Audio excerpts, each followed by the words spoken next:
ખેરગામ તાડ ફળિયામાં કથાકાર પૂજ્ય શ્રી પ્રફુલ્લભાઈ શુક્લના આશીર્વાદથી બ્રહ્મદેવનો 14મો પાટોત્સવ ઉજવાયો. ખેરગામના સંપૂર્ણ આદિવાસી વિસ્તાર એવા તાડફળિયામાં બિરાજેલા શ્રી બ્રહ્મદેવ ભગવાનનો 14મો પાટોત્સવ શ્રી અનિલભાઈ જોશીના આચાર્યપદે ધામધૂમથી ઉજવાયો હતો. કથાકાર શ્રી ભાસ્કરભાઈ દવે અને શ્રી ઋષિકુમાર યોગેશભાઈ જોશીએ મંત્ર ઉચ્ચાર કર્યા હતા. આ પ્રસંગે ખાસ ઉપસ્થિત વિશ્વવિખ્યાત કથાકાર પૂજ્ય શ્રી પ્રફુલ્લભાઈ શુક્લનું પ્રિતેશભાઈ, અરવિંદભાઈ, અમૃતભાઈ, ભીમાભાઈ, અનિલભાઈ, જમુભાઈ, સતીશભાઈ અને સમસ્ત તાડ ફળિયા બ્રહ્મદેવ પરિવાર દ્વારા ભવ્ય સ્વાગત કરવામાં આવ્યું હતું. અત્રે ઉલ્લેખનીય છે કે તાડફળિયા અને બંધાડ ફળિયામાં જ પ્રફુલ્લભાઈ ભાઈ શુક્લે કથા અને કર્મકાંડ કર્યા છે. આજે 40 વર્ષ પછી તાડ ફળિયામાં પધારેલા પૂજ્ય શ્રી પ્રફુલ્લભાઈ ભાઈ શુક્લનું બધાએ ભાવ વિભોર થઈને સન્માન કર્યું હતું. શ્રોતાઓને આશીર્વાદ આપતા પૂજ્ય શ્રી પ્રફુલ્લભાઈ શુક્લે કહ્યું હતું કે ભગવાનની કૃપા હોય તો જ જીવનમાં સત્કર્મ થાય છે. આજના સમયમાં તાડ ફળિયાએ સનાતન ધર્મનો ધ્વજ લહેરાવી રાખ્યો છે, એ માટે સૌને ધન્યવાદ છે. શ્રી પ્રિતેશભાઈ પટેલે આભારવિધિ કરી હતી.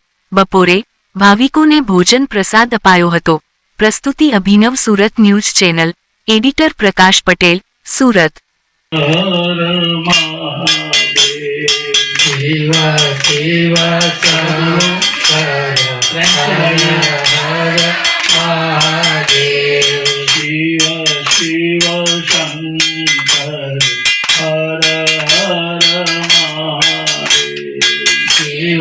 Shiva Shankar Hara Hara Mahadev Hari Hari Narayana Govinda Vasudeva Hari Hari Narayana Govinda Vasudeva Shiva Shiva Shankar Hara Hara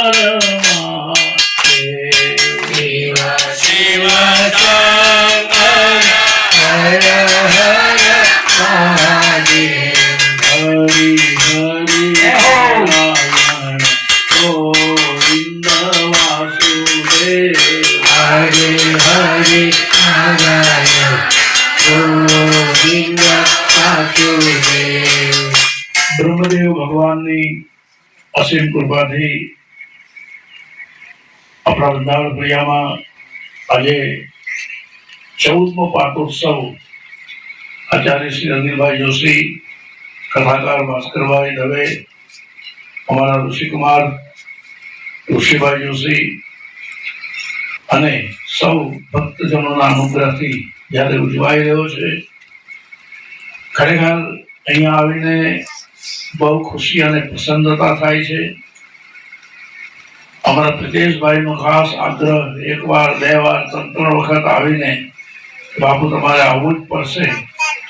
પણ ભાસ્કરભાઈએ કીધું એ પ્રમાણે આ બંધાર ફળિયા, તાડ ફળિયા એ મારા માટે પરાયું નથી, મારું પોતાનું છે.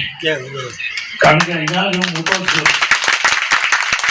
આ એ ભૂમિ છે જ્યાં મારું બાળપણ વીત્યું છે. નાનપણથી જ દરેકના ઘરે હવન કરવા, કથા કરવા, કઈ કેટલા છોકરા પરણાવ્યા, કઈ કેટલી દીકરીઓ પરણાવી, આ બધા કર્મકાંડ મેં અહીંયા જ કર્યા છે.